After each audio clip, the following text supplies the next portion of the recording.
बच्चों, आज मैं आपको पाठ 8 प्रत्यय के बारे में बताने जा रही हूँ। इसके पहले हमने आपको उपसर्ग पढ़ाया था।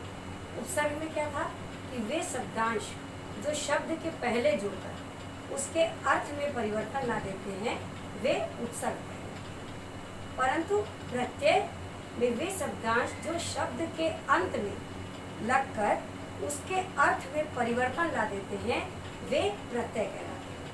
दोनों में इतना ही अंतर है। उपसर्ग में शब्दांश के पहले लगकर अर्थ परिवर्तन हो जाता है और प्रत्यय में अंत में लगकर अर्थ परिवर्तन हो जाता है। ठीक है, तो प्रत्यय क्या है?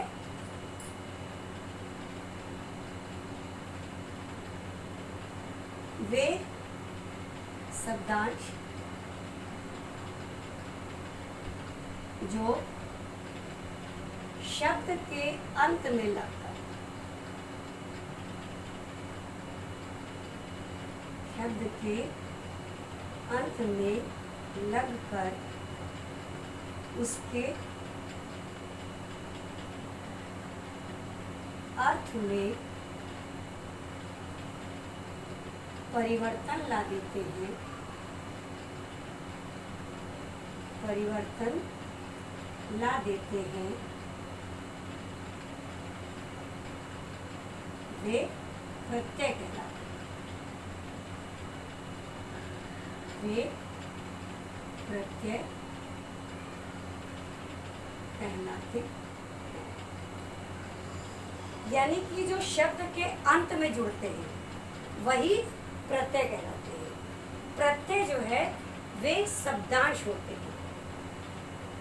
प्रत्यय सार्थक तो होते हैं, मतलब उनके सही अर्थ तो निकलते हैं, परंतु वे पूर्ण नहीं होते, पूरे नहीं होते हैं।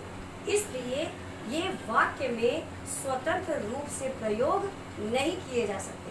प्रत्यय में आप इस बात को विशेष ध्यान रखिएगा कि प्रत्यय जो है, ध्यान रखना है, ध्यान रखने योग्य बातें। नंबर 1, प्रत्यय शब्दांश होते हैं। प्रत्यय शब्दांश होते हैं। फिर नंबर 2, यह सार्थक तो हैं परंतु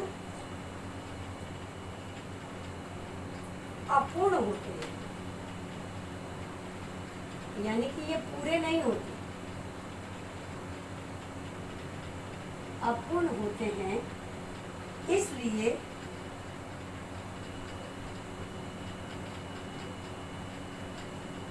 इनका प्रयोग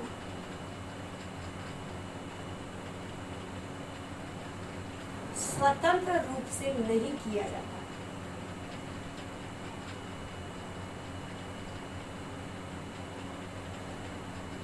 नहीं किया जाता।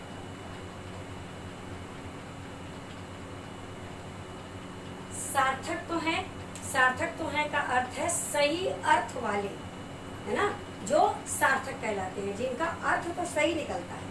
प्रत्यय में जो शब्द अंत में जुड़ते हैं उनका अर्थ तो सही होता है, परंतु वे पूर्ण नहीं होते, वे अपूर्ण होते हैं। इसलिए इनका प्रयोग कभी भी स्वतंत्र रूप से नहीं किया जाता है और यह सदैव अंत में जुड़ते हैं। प्रत्यय मूल शब्दों के अर्थ में कुछ परिवर्तन ला देते हैं। ये मुख्य बातें जो है प्रत्यय के विषय में ध्यान रखी जानी चाहिए। ठीक है, अब देखिए कि प्रत्यय के कितने भेद हैं।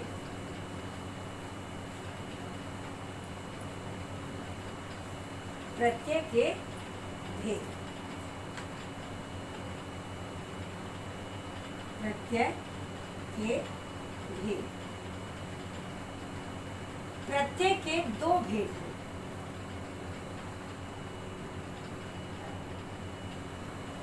दो भेद हैं। नंबर 1 है कृत प्रत्यय। कृत प्रत्यय, कृत प्रत्यय क्या है? जो प्रत्यय धातुओं अथवा क्रियाओं के अंत में लगकर नए शब्दों का निर्माण करते हैं, वे कृत प्रत्यय कहलाते हैं। जो प्रत्यय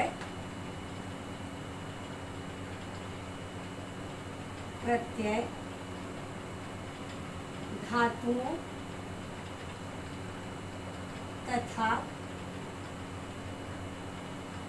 क्रियाओं के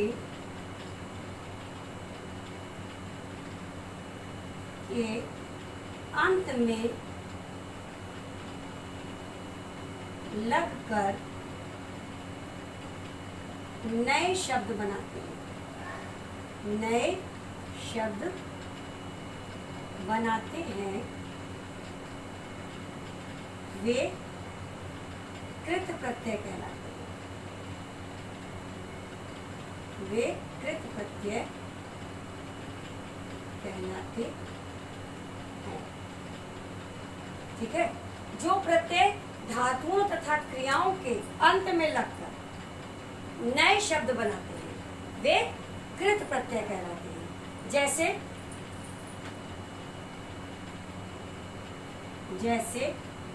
लिख प्लस आवत। अब देखिए इसमें प्रत्यय क्या है? आवत। और लिख क्या है? धातु। धातु के अंत में ये शब्द लग गया तो इसके अर्थ में परिवर्तन आ गया, है ना? क्या हो गया? लिखावट। ये आवट प्रत्यय जो है वो लिख धातु के अंत में लगा है, तो यहाँ पर क्या हो गया? ये लिखावट।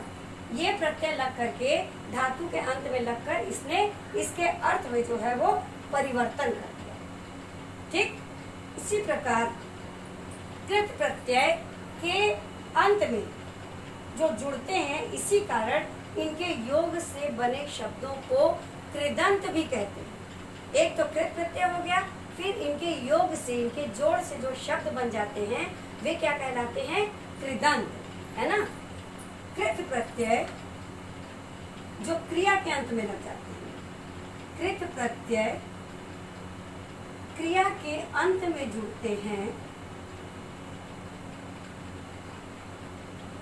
क्रिया के अंत में जुड़ते हैं,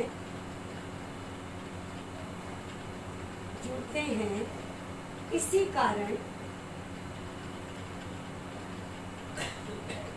कारण वे कृदंत कहलाते हैं, कृदंत कहलाते।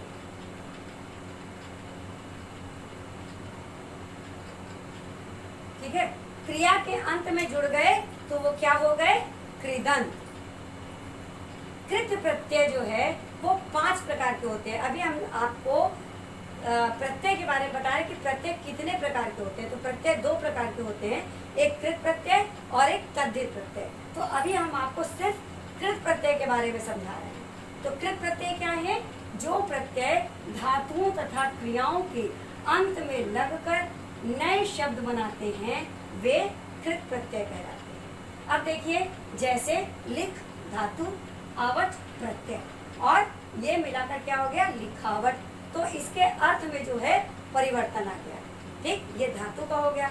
अब दूसरा क्या है कि कृत प्रत्यय क्रिया के अंत में जुड़ते हैं, इसी कारण उन्हें कृदंत भी कहा जाता है। क्रिया के अंत में जुड़ने के कारण वे कृदंत कहलाए। अब देखिए कि कृत प्रत्यय कितने प्रकार के होते हैं।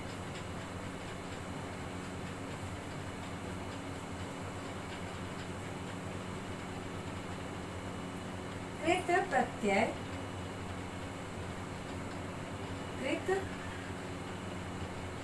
प्रत्यय के प्रकार।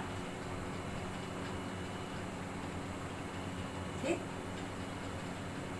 यह 5 प्रकार के होते हैं। यह 5 प्रकार के हैं।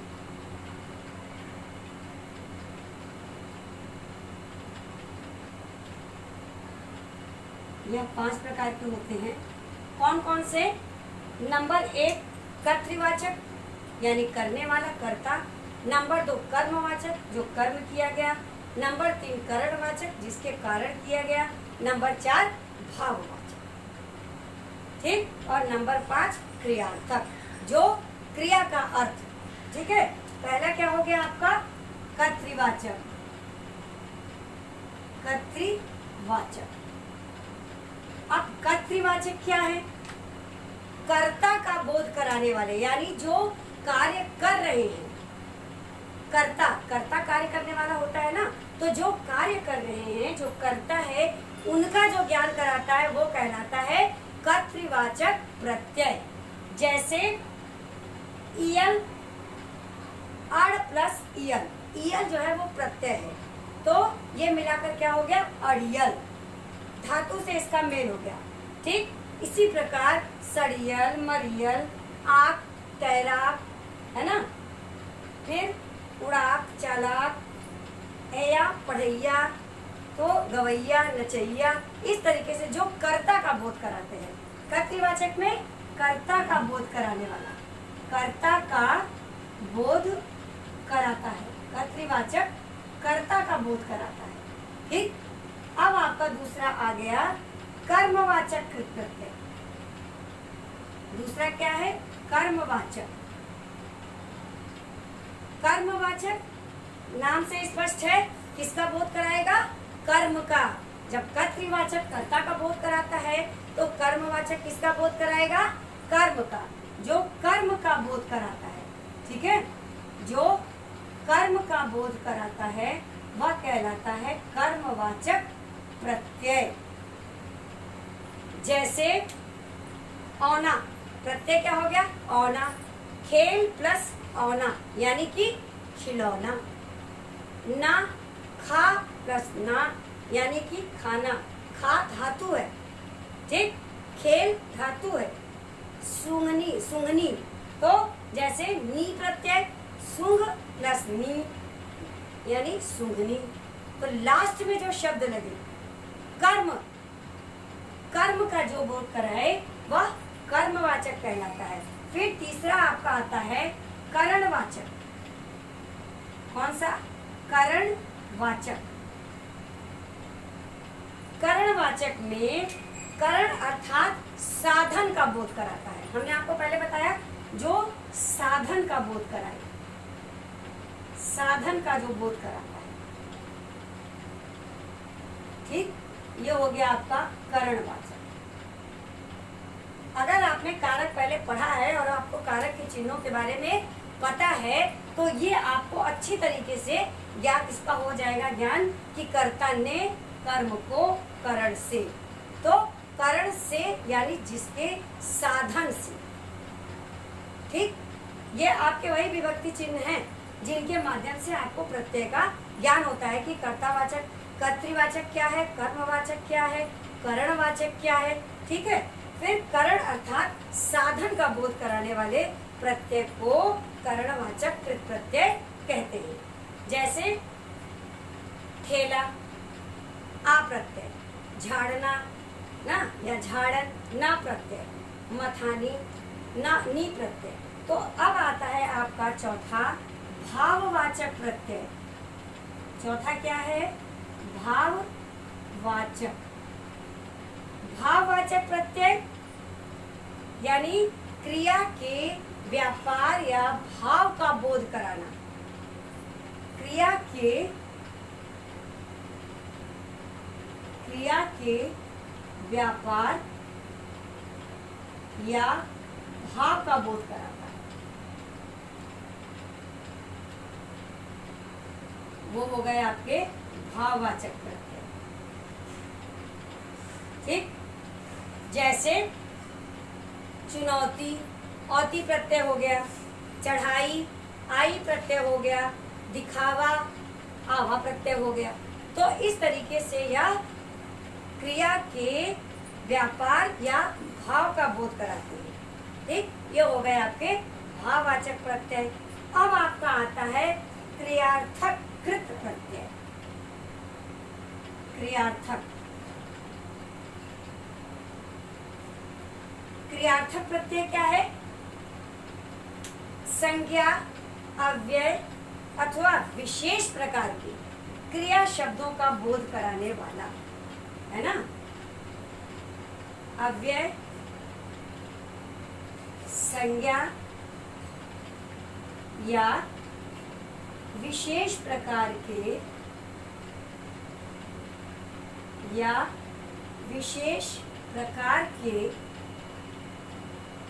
क्रिया अर्थों का बोध कराता है, क्रिया अर्थों का बोध कराता है। ये हो गए आपके क्रियार्थक प्रत्यय। संज्ञा, अव्यय और क्रिया के विशेष अर्थों का जो बोध कराता है वह हो जाता है क्रियार्थक प्रत्यय। जैसे लिखा, पढ़ा, मिला, हंसा, बैठा, खड़ा, बोला, तो ये जो है सुनकर, दौड़कर, नहाकर, सोकर, खाकर, फिरते हुए में पढ़ते हुए, शर्माते हुए, नाचते हुए, गाते हुए, फिर जाते जाते, रोते रोते, कहते कहते, दौड़ते दौड़ते, ये सब सारी चीजें आपके जो है क्रियार्थक कृत प्रत्यय के अंतर्गत आते हैं। क्रियार्थक कृत प्रत्ययों से विशेषण और अव्यय भी बनते हैं। क्रियार्थक कृत प्रत्यय से क्या होता है, विशेषण भी बनते हैं और अव्यय भी बनते हैं। अब इसके बाद आपका आता है दूसरा तद्धित प्रत्यय। दूसरा क्या आता है, तद्धित प्रत्यय।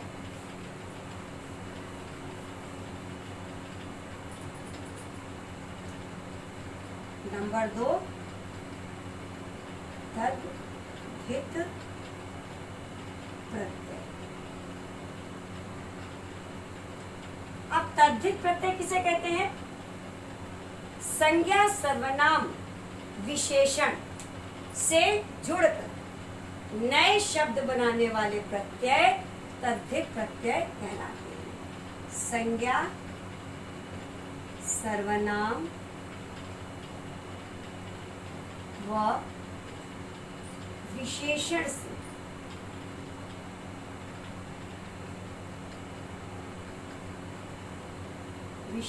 से जुड़कर नए शब्द बनाने वाले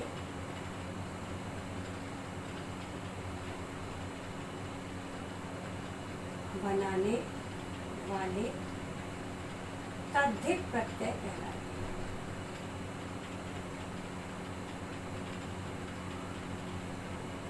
तद्धित प्रत्यय कहलाते हैं। ठीक है, क्या किसे कहते हैं तद्धित प्रत्यय, संज्ञा, सर्वनाम और विशेषण से जुड़कर जो नए शब्द बनते हैं वे कहलाते हैं तद्धित प्रत्यय।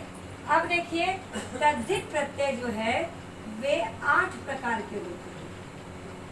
तद्धित प्रत्यय 8 प्रकार के होते हैं।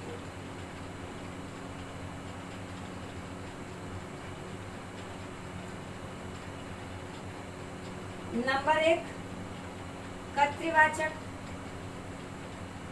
आगे आप पढ़ चुके हैं। नंबर 2 भाववाचक,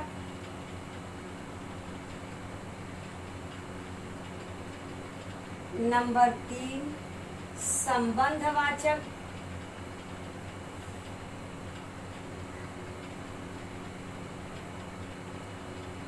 नंबर 4 लघुतावाचक यानी कि छोटा।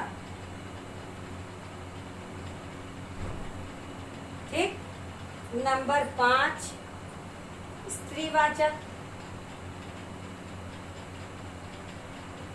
नंबर 5 स्त्रीवाचक। नंबर 6 गुणवाचक,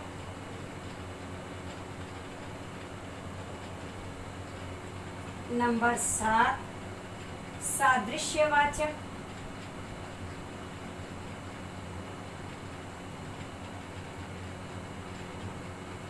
और नंबर 8 हो गया आपका गणनावाचक। नंबर 8 क्या हो गया, गणनावाचक। ये कर्तृ प्रत्यय आपने देखा कि 5 प्रकार के होते हैं और तद्धित प्रत्यय जो है वो 8 प्रकार के हैं।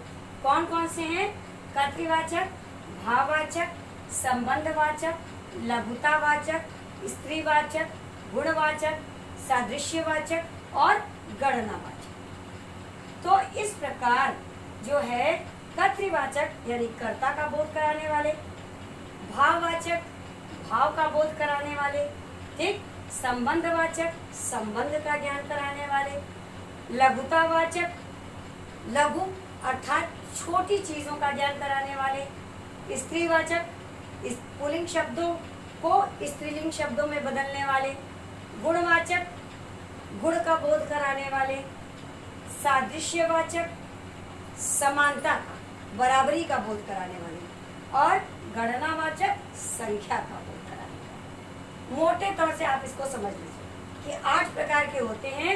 इनमें आपका कर्ता, भाव, संबंध, छोटापन, स्त्री जो पुल्लिंग शब्दों से स्त्रीलिंग में परिवर्तित होता है, गुण का बोध कराना, समानता का बोध कराना और संख्या का बोध कराना, ये 8 प्रकार के तद्धित प्रत्यय आपके हो गए। तो आपको अब अच्छी तरीके से यह समझ में आ गया होगा, जैसा हमने आज बताया कि प्रत्यय क्या है, जो शब्दांश के अंत में जुड़कर शब्दों के अर्थ में परिवर्तन ला देते हैं। कितने प्रकार के होते हैं? 2 प्रकार के होते हैं, कृत प्रत्यय और तद्धित प्रत्यय।